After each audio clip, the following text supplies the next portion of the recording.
Hola a todos, buenas tardes, bienvenidos a Detrás de la Noticia. Les saluda Eunice López, hoy con un gran equipo que nos acompaña como siempre para llevarles a ustedes los temas más relevantes. Para el caso hoy, DDN presenta a rescatar ahora la soberanía judicial perdida, porque después de ayer con la autorización de extradición hacia los Estados Unidos de un expresidente hondureño, además de las pruebas que tendría la justicia estadounidense contra un director de la policía, entre otros casos, solo significa una cosa: una bofetada a la institucionalidad, concluyen los entendidos. No es en Honduras, sino en Estados Unidos, donde se originan las investigaciones sobre el involucramiento de ciudadanos de este país en las estructuras que conspiran para el tráfico de drogas e ilícitos conexos. Hay una evidente negligencia para desmontar la corrupción y la impunidad en Honduras. Están convencidos los sectores críticos que pugnan por la construcción de una legislación contundente contra estas modalidades. Es así que los organismos de la sociedad civil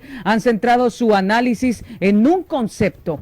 En la última década en Honduras los poderes del Estado fueron cooptados y en este marco la persecución del delito e impartición de justicia perdió sus principios de legitimidad, oportunidad y debido proceso. Ahora la pregunta es, ¿se puede aún rescatar la soberanía judicial perdida? ¿Cómo garantizar que quienes lleguen a estos poderes sean bajo intereses de 9 millones y no de unos cuantos? Esas son las preguntas que vamos a despejar con nuestros invitados. Quiero presentarles, nos acompaña Alejandra Fuentes, ella es oficial jurídica de la Asociación para una Sociedad Más Justa. Vía Zoom, bienvenida. También nos acompaña el doctor Edmundo Orellana. Él es ministro asesor en materia de transparencia y combate a la corrupción del gobierno de Xiomara Castro y, por supuesto, exfiscal de la República. Ya vamos a ir con ustedes para analizar un poco más y a profundidad este tema tan importante. Y, por supuesto, el público nos acompaña este día como invitado especial. Giuseppe Santana. Opinómetro. Muchas gracias, Eunice López, y muchas gracias a nuestros panelistas, quienes a esta hora de la tarde, a las 4, nos acompañan en Detrás de la Noticia. Después de las extradiciones concedidas, ¿se puede aún rescatar la soberanía judicial? Es la consulta que nosotros le hemos hecho a nuestro público la tarde de hoy en Detrás de la Noticia. De igual forma, les invitamos a enviar su mensaje de texto de WhatsApp a los números 9484-7958. Temas, Eunice López, que hemos tocado esta semana. El público hondureño puede opinar y nosotros gustosamente trasladaremos sus consultas a nuestros panelistas la tarde de hoy. Muy bien, muchas gracias, Giuseppe, gracias a todos de antemano por su participación. Ya vamos a conectar con el doctor Edmundo Orellana, que nos acompañará en pocos segundos. Antes, precisamente, me gustaría empezar con usted, abogada. Gracias por estar con nosotros. Mire, quiero plantear precisamente lo que ha ocurrido en el Congreso Nacional hace unas horas sobre la reforma al artículo de la Ley Orgánica del Tribunal Superior de Cuentas. Esta vuelve a su estado original. Para aquellas personas que no se dan cuenta, precisamente estas reformas impedían al Ministerio Público para que actuase de oficio. Tenía que esperar un informe de hasta 3 años por parte del Tribunal Superior de Cuentas para que éste pudiese empezar a investigar lo que fue catalogado por muchos sectores, que esto era más que todo incentivar a la impunidad en el país, porque muchos sabemos cómo ha actuado el Tribunal Superior de Cuentas, no a pasos agigantados como deseáramos. ¿Cómo ve esta decisión de parte de los congresistas? ¿Cómo la cataloga? Bienvenida Detrás de la Noticia. Muchísimas gracias por el espacio, muchas gracias por tomar en cuenta pues la opinión de, en este caso, pues la sociedad civil, ¿no? Hemos estado dándole seguimiento a todas las decisiones que se han tomado desde el Congreso Nacional, desde este nuevo Congreso Nacional que viene pues a tratar de reformar y a tratar de generar cambios positivos para los y las ciudadanas que pues dimos ese voto de confianza el pasado 28 de noviembre, ¿no? Y hemos visto cómo se han tomado decisiones para mejorar el país y otras decisiones que quizás no terminan de convencer a la ciudadanía en general.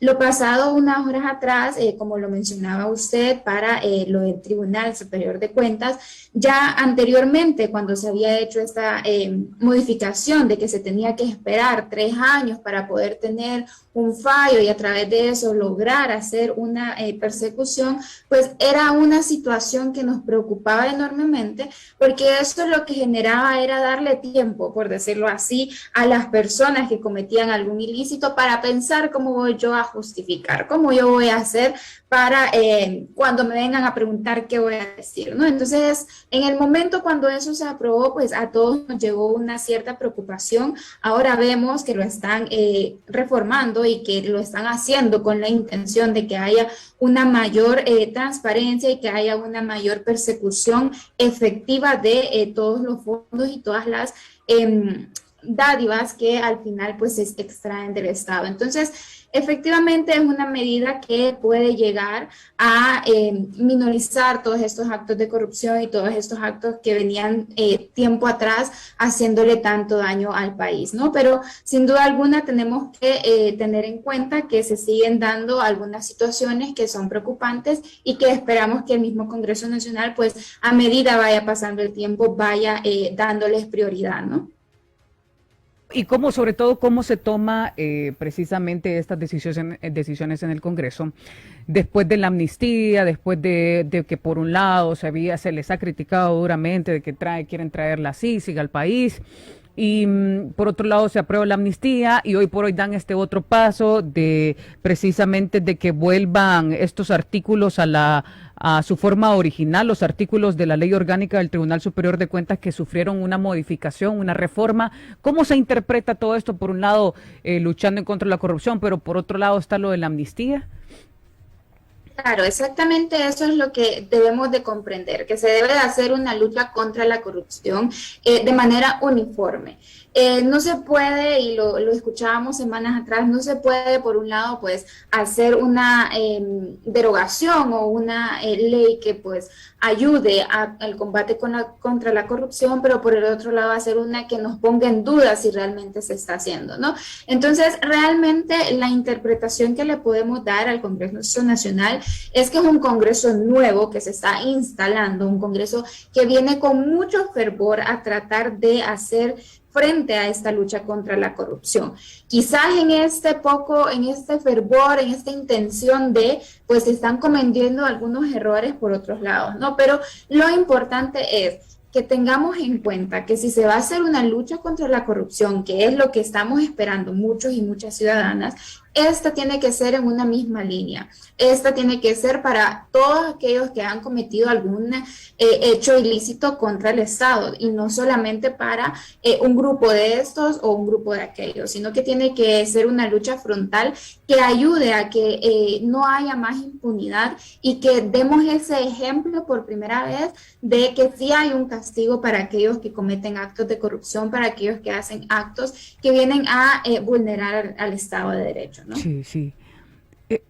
A su criterio y a criterio de la Sociedad para una Sociedad Más Justa, de la ASJ, ¿marca un precedente la idea de que una comisión especial haya sido nombrada para investigar precisamente desde la Corte Suprema de Justicia, en el Ministerio Público, en la Secretaría de Seguridad, del por qué no han acelerado todas esas peticiones de extradición? Y sobre todo cuando se habla de un posible juicio político para aquellos que hayan actuado de una forma irregular a la ley. ¿Marca un precedente esto? Esto, como diríamos en unas palabras sencillas, ¿causaría cierto miedo para los funcionarios actuales o los que vienen a partir del año 2023 para actuar de una forma fuera de la ley?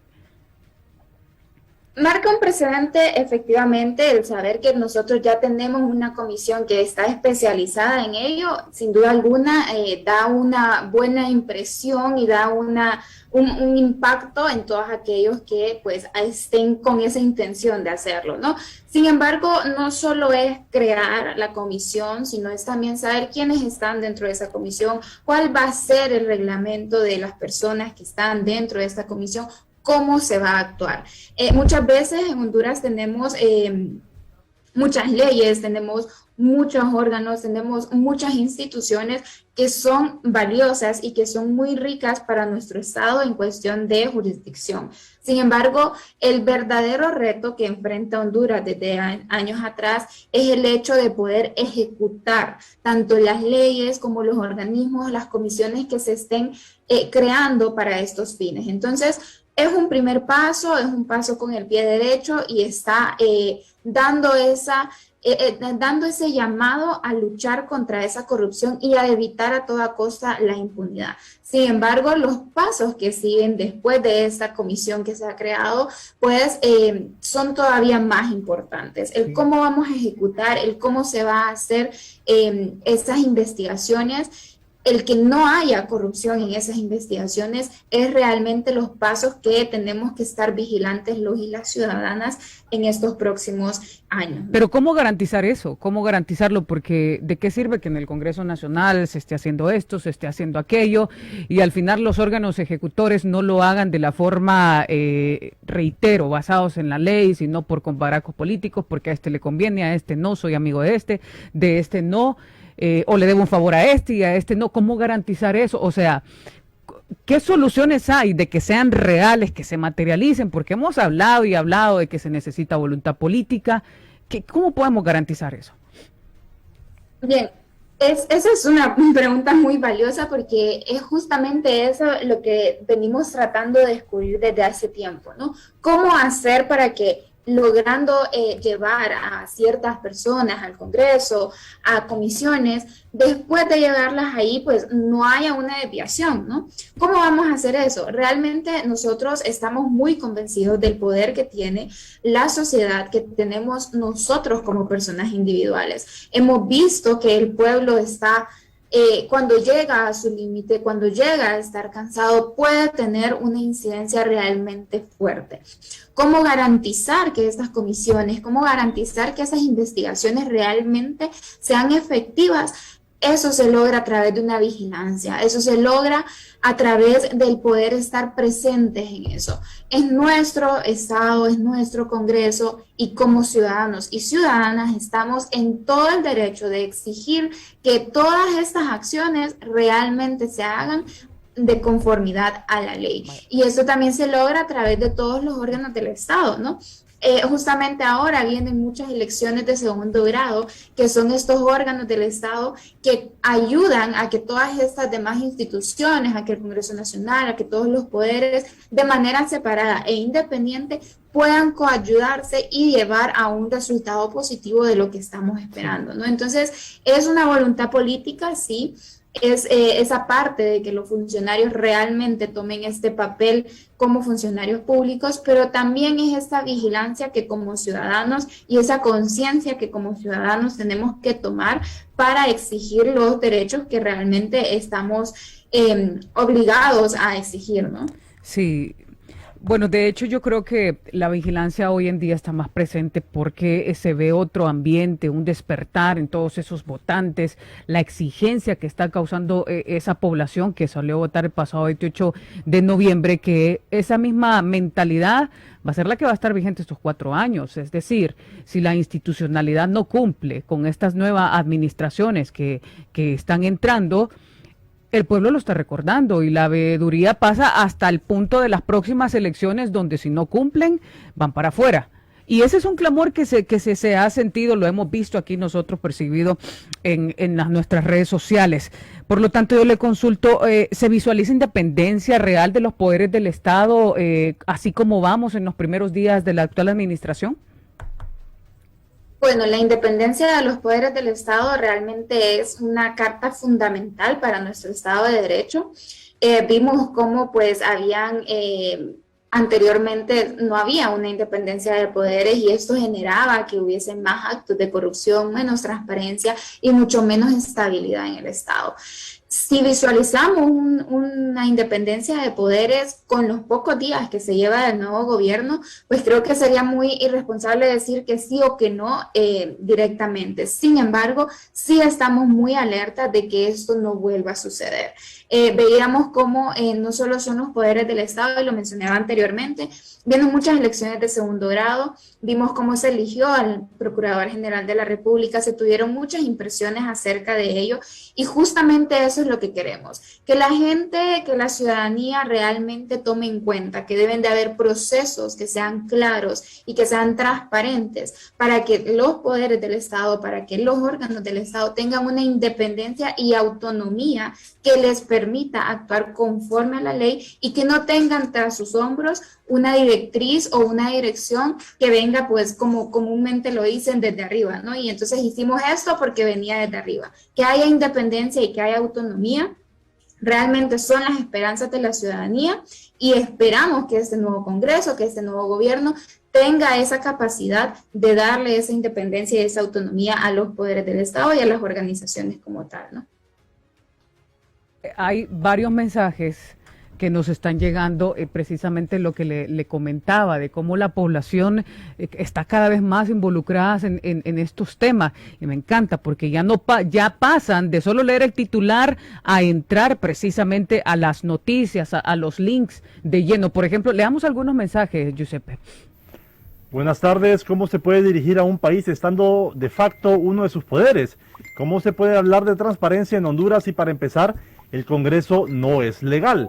Dice este ciudadano. Buenas tardes. El problema en Honduras es que todo es politizado y aquí en Estados Unidos los jueces, hasta para pagar una esquela o ticket, como se llama aquí, son neutrales. Si el policía no actúa conforme a la ley, a él le toca pagar el tiempo perdido de uno. Feliz tarde, dice este ciudadano. Pregunta, ¿por qué no hay incautados los bienes inmuebles del expresidente como él lo hacía? La amnistía iba orientada a sacar de la cárcel a Chimirri y a Flores Lanza. Es un descarado acto de corrupción e impunidad del nuevo gobierno. Es lo mismo o peor de lo que hacía el gobierno anterior. Con este acto se le cayó la máscara a Redondo.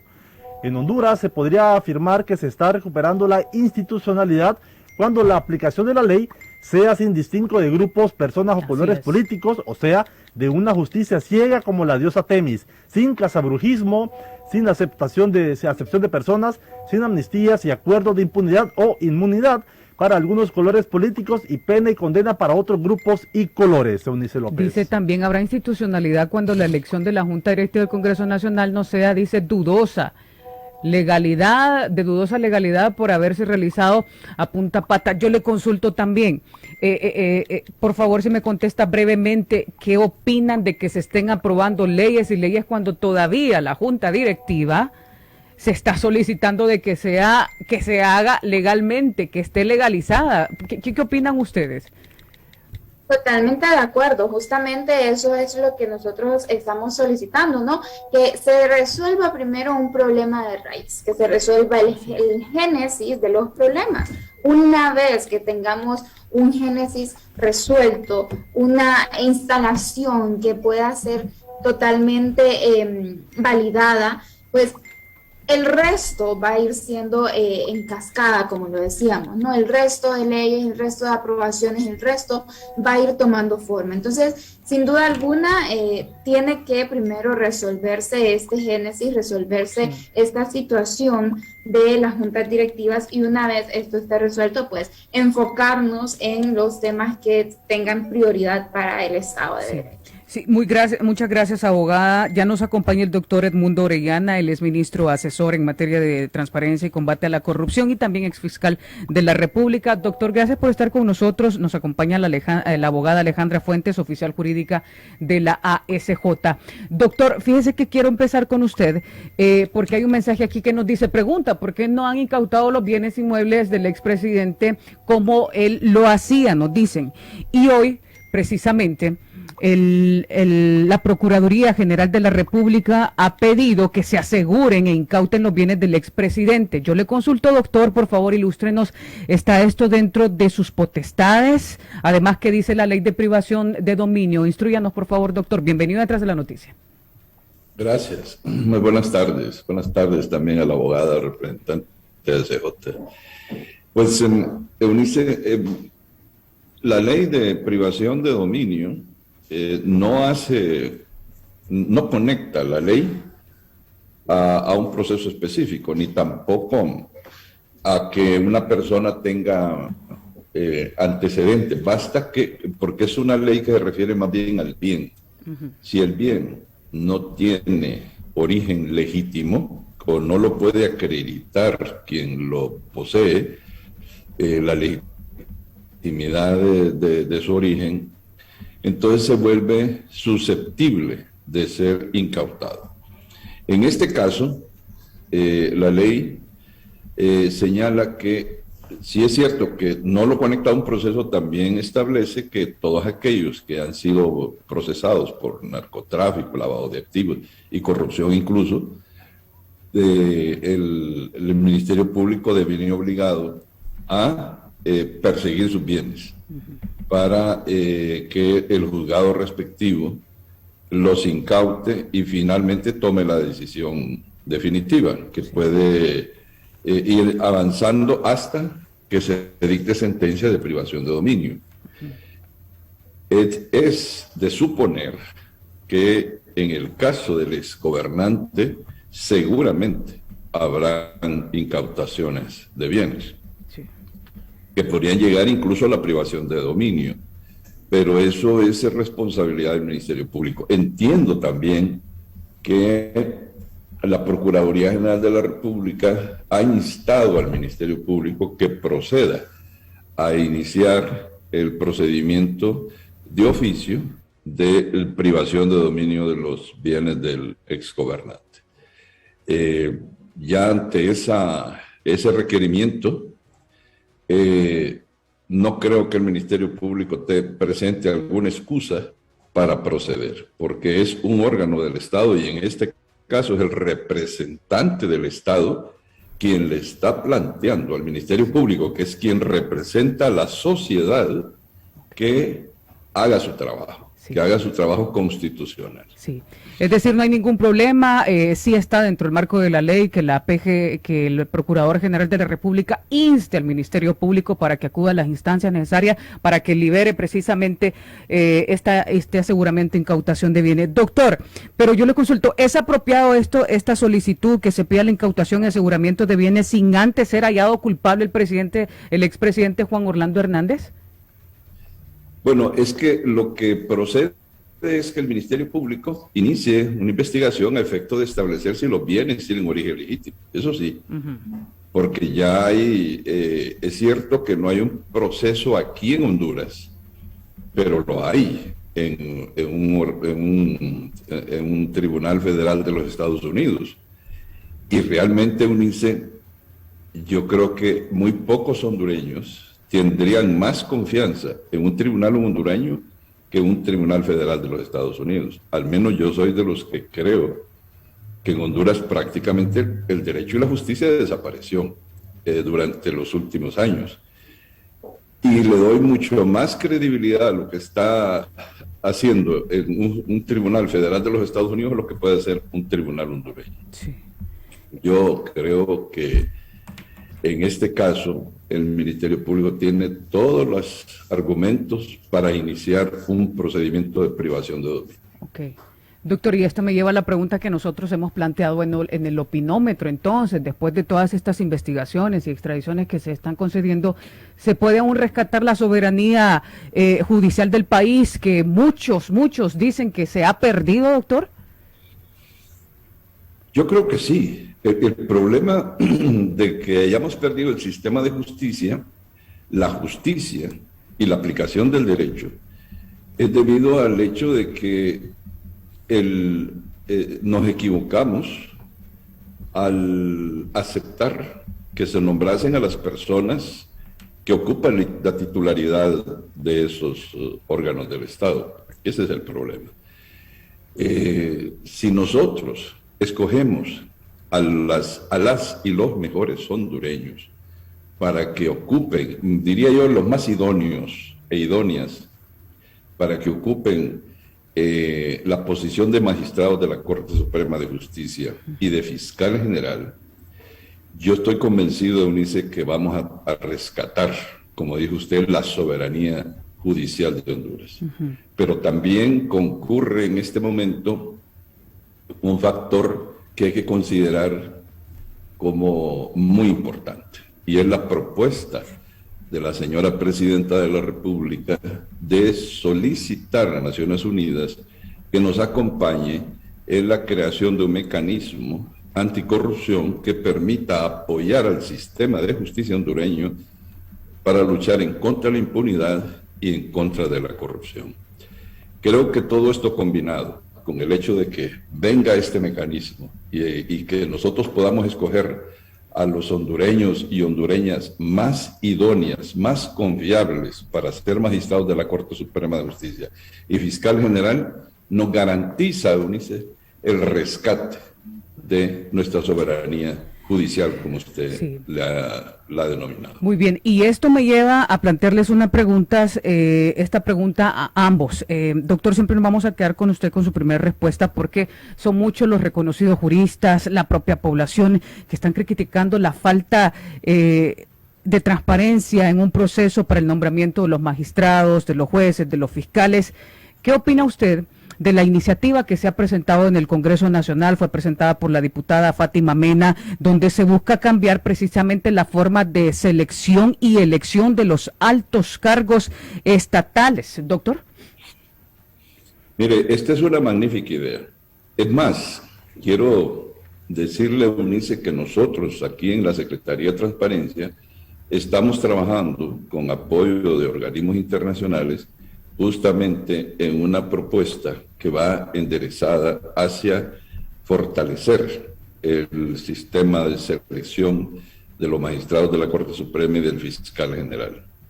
En este momento es lo que podríamos hacer, porque un planteamiento general de establecer una selección para todos los funcionarios implicaría una reforma constitucional, porque la Constitución de la República claramente identifica que hay dos procedimientos distintos para al menos dos casos, el caso del fiscal general y el caso de la Corte Suprema de Justicia.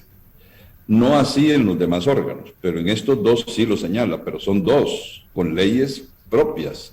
Entonces no se puede en una sola ley regular ambas cosas, porque ya la Constitución dice que son dos normativas diferentes.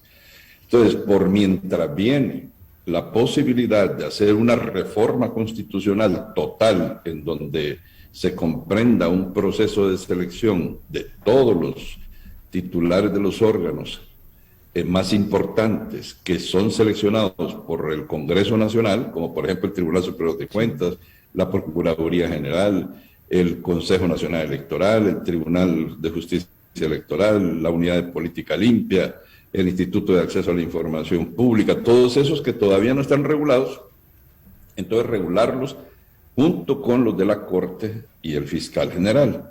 Pero mientras eso no ocurra, porque implica una reforma constitucional, urge que nosotros tengamos una normativa que sea lo más idónea posible para que nosotros nos garanticemos al menos que las personas que van a ser seleccionadas sean los más confiables. Sí. Por ejemplo, voy a poner un caso, Eunice. Actualmente, las juntas, que uno se llama proponente y el otro se llama de otro modo, todo eso es diferente en ambos casos, en la Corte Suprema y el Fiscal General. No dice en ninguna de esas leyes que los miembros que van a integrar esas juntas, que van a seleccionar a los futuros magistrados o al futuro fiscal, tengan que pasar un filtro. Ahí puede ser cualquiera. Puede ser incluso un narcotraficante, un delincuente que viene de la cárcel puede venir a integrar esas juntas de postulación. Y eso hay que regularlo. No es posible que nosotros busquemos a los mejores con los peores. Tenemos que buscar la forma de crear mecanismos que nos garanticen que quien va a llegar ahí tiene la idoneidad para seleccionar. Y en eso va enmarcada, el Colegio de Abogados, Eunice, permítame solo señalar el caso del Colegio de Abogados. El Colegio de Abogados, ¿por qué cree que se pelean tanto en el colegio? ¿Vio cómo el zafarrancho que hubo ahí? Sí. Todo eso es porque esta junta directiva va a participar en la selección de los magistrados de la Corte y del fiscal. Eso es todo. Claro. Entonces, ¿qué debemos garantizarnos para que el Colegio de Abogados nos manda el mejor representante? pues establecer reglas específicas para que no sea la junta directiva del Colegio de Abogados que la seleccione arbitrariamente y que mande a cualquiera de sus miembros allí, de su junta directiva, que quizá manden uno que ni siquiera tenga la idoneidad del caso. Necesitamos que sea el Colegio de Abogados, pero en su conjunto, que participe y que exprese su voluntad para escoger su representante, pero que ese representante responda a un perfil, que es el perfil que necesita Honduras para seleccionar el mejor perfil de magistrado de la Corte Suprema de Justicia y de mejor fiscal. Sí. Eso tenemos que hacerlo. Sí. Y tenemos que hacerlo ya, porque si no vamos a tener la repetición de lo que ha ocurrido en el pasado, que llega cualquiera a integrar esas juntas de postulación. Sí. Entonces, usted me está diciendo que al interior precisamente de la asesoría en materia de transparencia y combate a la corrupción, la propuesta o la normativa previo a esa reforma constitucional que se necesita va encaminada de establecer una regulación o algún tipo de filtro de quienes integren estas juntas nominadoras. No solamente eso, también establecer reglas en donde se consignen criterios fijos, criterios claros, criterios objetivos, imparciales, de ponderación de los factores que se van a reconocer a efecto de determinar el perfil de esos candidatos a magistrados de la Corte Suprema, porque actualmente Eunice, no hay criterio, no hay reglas que regulen eso. Por eso cada junta se inventa sus reglas, claro, y cada junta plantea lo que se le ocurre. Y al final, fíjese usted que cuando mandan los 45 para que escoja el Congreso Nacional, los mandan así en conjunto, como a granel, porque ni siquiera se sabe cuál es el resultado de la evaluación. No se sabe qué porcentaje sacó cada uno. Y no se sabe por qué se excluyeron algunos y por qué se incorporaron otros. Sí. Eso tiene que el pueblo hondureño tiene que saberlo. Todo hondureña o hondureño que se someta al escrutinio público para ser seleccionado en un cargo debe exponerse, Eunice, a que le revisen todo, a que le revisen su comportamiento en su familia. Imagínese usted, ¿cómo va a creer usted que va a ser magistrado en la Corte Suprema de Justicia un abogado que golpea a su esposa?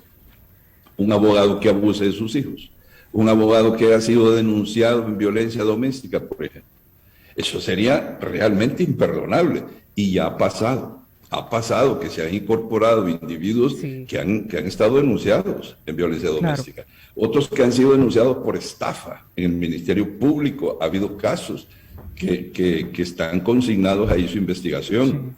Entonces, todo eso tenemos que determinarlo. Por ejemplo, ¿cómo va a poner usted de candidato a un juez cuya sentencia, que no ha dictado una sola sentencia durante ha sido miembro de la judicatura, o que las ha dictado y que han sido tan de mala calidad que todas las han anulado, o que de 100%, el 80% se las han revocado y se las han anulado, diciéndole claramente el órgano de instancia superior que es de mala calidad la sentencia? Ese no puede ser candidato, que se quede ahí donde está, pero no en la Corte Suprema de Justicia. Todo eso tiene que valorarse y actualmente no se hace. Yo creo que esa es una de las cuestiones que hacen falta en la regulación. Y otra cosa, Eunice, nosotros no podemos estar pidiendo a los organismos internacionales que vengan a auxiliarnos a nosotros en fortalecer el sistema de justicia si nosotros a su vez no damos muestras a esa cooperación internacional que estamos dispuestos a cambiar, que ya no vamos a hacer como antes, escoger cualquiera. No, ahora tenemos que demostrar más que nunca que estamos dispuestos a ser diferentes, que vamos no solamente a seleccionar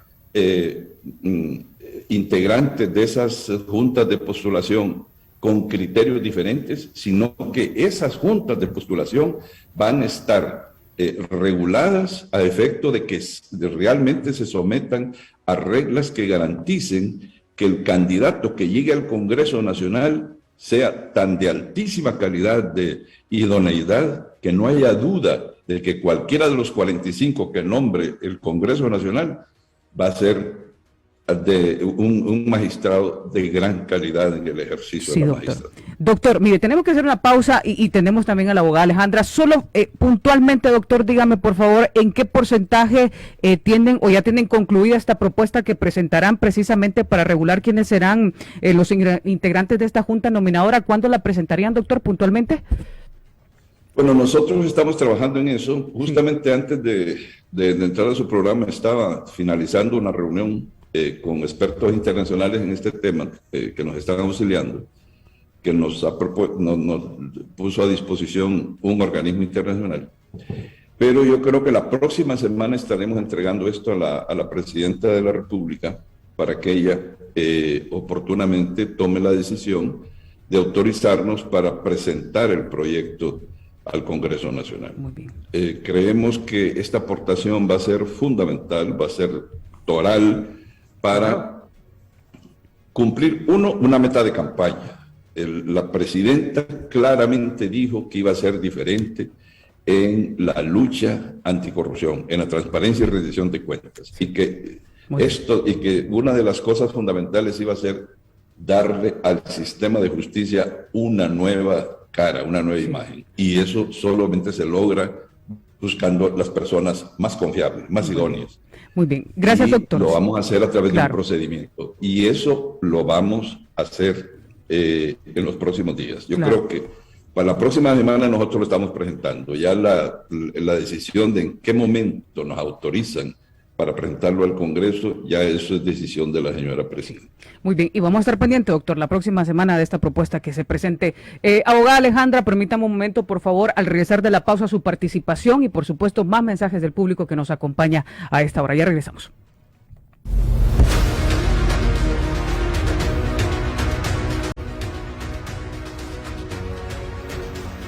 Muy bien. Abogada Alejandra, ¿cómo ve usted esta iniciativa que está anunciando el doctor Orellana, donde se hará una propuesta que sirva de filtro para que no sea cualquiera o con cualquier pretensión que lleguen a esta junta nominadora, recibirá en todo caso el apoyo de la sociedad para una sociedad más justa?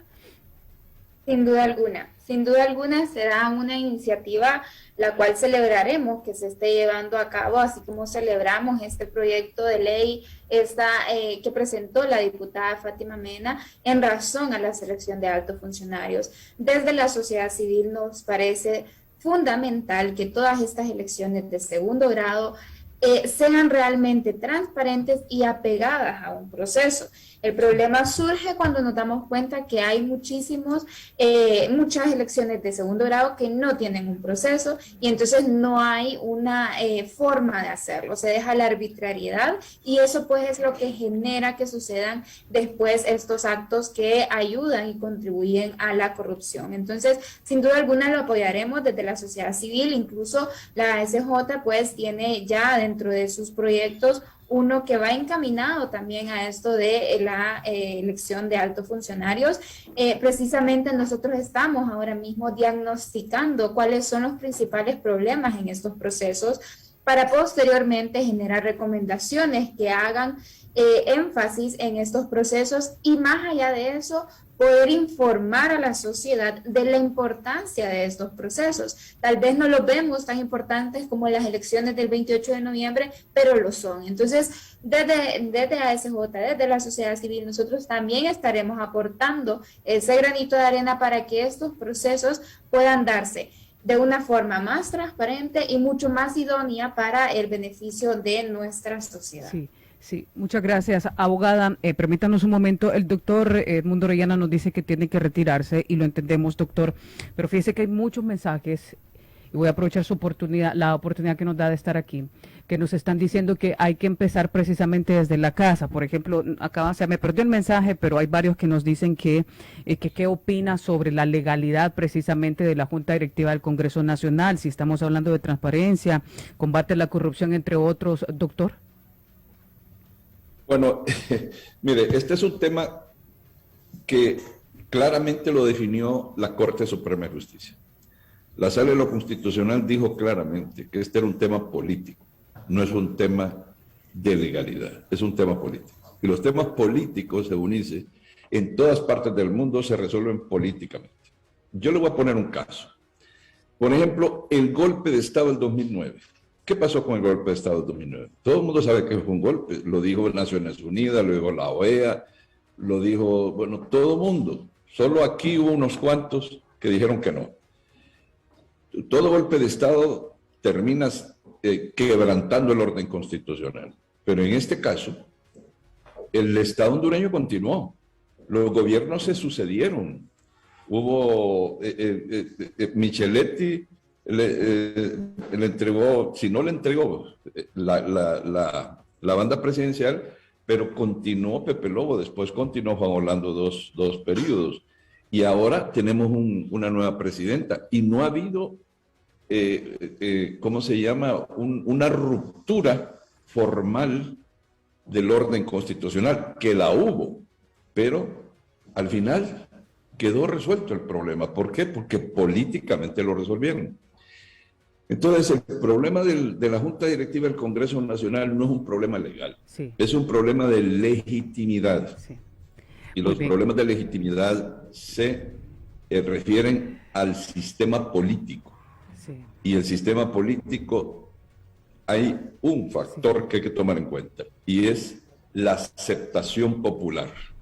No hay duda de que hoy tenemos una presidenta con una aceptación popular masiva y una junta directiva del Congreso Nacional que está en este momento, fíjense bien, dirigiendo al Congreso Nacional, en donde están todos los diputados, sí, en donde se aprueban los proyectos de ley, que los proyectos de ley aprobados se remiten al Ejecutivo, el Ejecutivo los sanciona y luego son promulgados y publicados en el Diario Oficial de la Gaceta. Y lo mejor del caso, Eunice, para demostrar que no hay problemas de legitimidad, es que los jueces están aplicando esas leyes.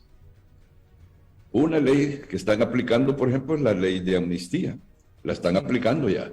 ¿Y quién la dictó? La dictó este Congreso dirigido por esta Junta Directiva. Entonces no existe la mínima duda que la institucionalidad está funcionando y que hay legitimidad, es decir, que es aceptada la Junta Directiva como tal. Muy bien. Doctor, para finalizar, me llama mucho la atención que decía usted que la CICIG tiene que venir, pero tiene que encontrar a personas que por meritocracia estén en los cargos para fortalecer el sistema. Entonces yo le consulto a usted, con la llegada de la CICIG, doctor, y este apoyo a nuestros órganos que se encargan de perseguir precisamente a todas estas personas que actúan fuera de la ley, aquí se estaría garantizando, doctor, que ya no será Estados Unidos quien vendrá a hacer el trabajo por nosotros, sino nuestras instituciones. Fíjense, Eunice, que es lo más vergonzoso que hemos vivido estos últimos tiempos, que tengamos nosotros que recurrir a la cooperación internacional para que nos resuelva los problemas, o en el caso de la lucha anticorrupción y lavado de activos, de narcotráfico y lavado de activos, que sea los tribunales federales de Estados Unidos quien tomen la decisión en lugar de nosotros. Eso es vergonzoso. No hay duda de que nos debía llenar de vergüenza el hecho de que aquí no haya un solo proceso, o muy pocos, en contra de aquellos que Estados Unidos se ha llevado en extradición. Por ejemplo, este caso del exgobernante, ningún proceso tiene. Y según el gobierno de los Estados Unidos, esa investigación viene desde el 2004. ¿Cómo es posible? Imagínese usted que desde el 2004 no haya investigado la policía, no haya investigado el Ministerio Público, ningún tribunal haya conocido casos en contra de él. Es más, que haya participado políticamente, que haya llegado a ser secretario del Congreso, que haya llegado a ser presidente del Congreso, que haya llegado a ser 2 veces presidente de la República, y no solamente eso, sino que impuso la Corte Suprema de Justicia. Recuerde usted cuántas audiencias hubo en el seno del Congreso para aprobar esta Corte Suprema de Justicia. Sí. Todo eso le da la medida de cuán grande es la vergüenza que debíamos tener los hondureños. Porque lo que ocurrió, si hay devastación, si hay lo que pasó, ese informe que nos dio Finanzas, por ejemplo, es terrible.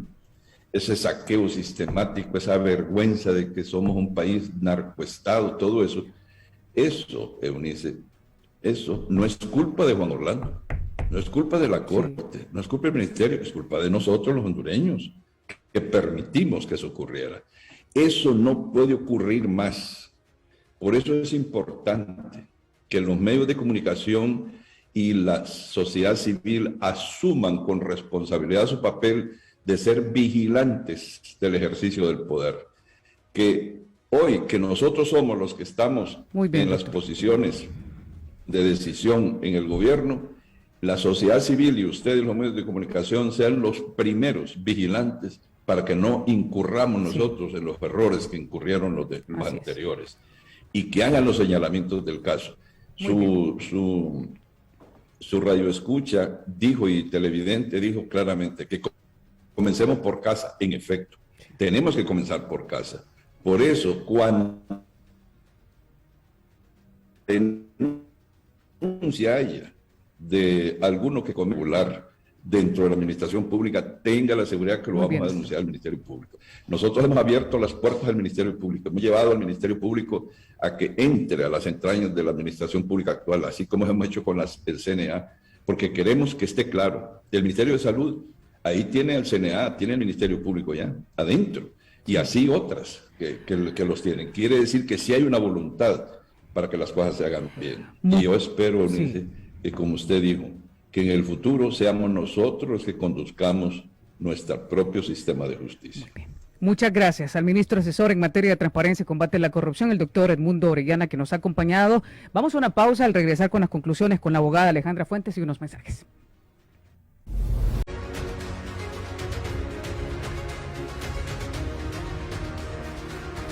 Opina DDN. La participación del público en Detrás de la Noticia. Ese doctor no necesita esconder su incapacidad en los errores de los demás, dice esta persona, porque dispone de la disposición necesaria que le da su profesionalismo. Me extraña, doctor Orellana, que usted dé preeminencia a lo político sobre lo jurídico, cuando no debe de ser así. Por esos criterios es que estamos como estamos. ¿Considera usted que la elección del actual Procurador General de la República fue legal y que como tal esté legítimo para estar haciendo peticiones en representación del Estado de Honduras?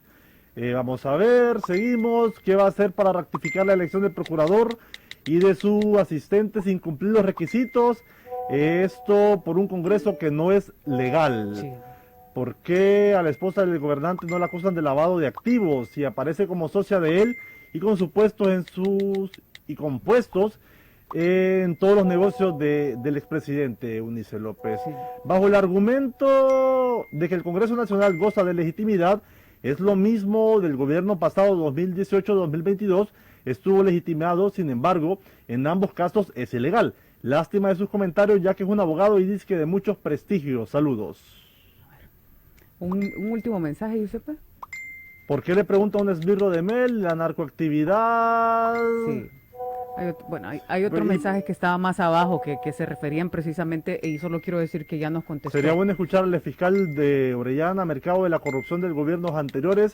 Lo escuchamos siempre en los medios, sí. Solo referirse a gobiernos nacionalistas. Muy bien, muchas gracias a todos por su participación. Abogada Alejandra Fuentes, oficial jurídica de la ASJ, ¿qué podemos concluir? ¿Cuál es ese mensaje a las autoridades?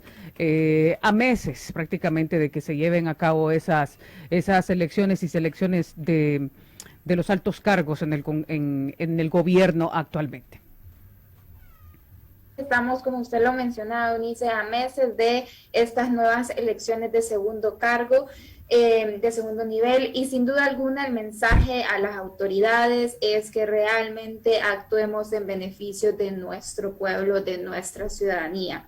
No es tan difícil seguir la ley. Para eso estamos ahí cuando seamos autoridades, y no es tan difícil poder darle un poquito de esperanza y de buen vivir a nuestros ciudadanos. Sin duda alguna, y usted lo mencionaba durante el programa, estamos más expectantes que nunca, estamos más vigilantes que nunca, y las expectativas están en el cielo. tratemos de cumplir esas expectativas que hicieron que las nuevas autoridades estén hoy en esas sillas, tratemos de cumplir lo que prometimos y démosle a la sociedad que nos dio un ejemplo el pasado 28 de noviembre, démosle esa retribución que se merece. Entonces, nada más eso, invitar a la ciudadanía que realmente le sigamos poniendo importancia a todas las acciones que hagan las autoridades y que seamos nosotros quienes exijamos lo que realmente nos merecemos. Muchas gracias, abogada de la ASJ. Muchas gracias a todos por habernos acompañado. Será hasta mañana. Bendiciones.